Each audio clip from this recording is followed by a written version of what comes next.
Hello friends, मी प्रणाली पेंडकर या YouTube व्लॉगमध्ये आपलं स्वागत करते। आज आपण गुढीपाडव्यानिमित्त घरच्या घरी बत्ताशे कसे बनवणार आहेत ते बघणार आहोत। सर्वप्रथम एक वाटी आपण साखर घेतली आहे। त्या साखरेमध्ये थोडंसं पाणी टाकायचं आहे, जास्त पाणी नाही टाकायचं आहे। जास्त पाणी टाकलं तर साखर मेल्ट व्हायला खूप वेळ होतो आणि खूप ह्या प्रोसेसला उशीर लागतो। तसं मी बघा फास्ट फॉरवर्ड करून तुम्हाला दाखवत आहे। पूर्ण साखर अशी मेल्ट करून घ्यायची आहे।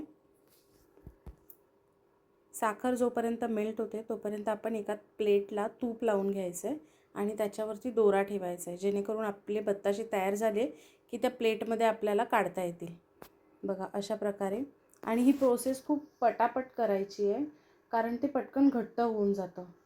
त्यामुळे एका ठिकाणी हलवून दुसरीकडे बत्ताशे आपल्याला पटापट असे प्लेटमध्ये काढून घ्यायचे आणि ते थंड होऊ द्यायचे।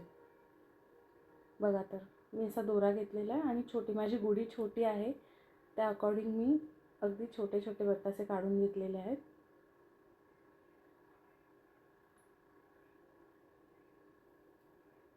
ते थोडेसे ड्राय झाल्यानंतर मग ते सुरीच्या साहाय्याने काढून घ्यायचे आणि अशा प्रकारे आपले बत्ताशे तयार आहेत।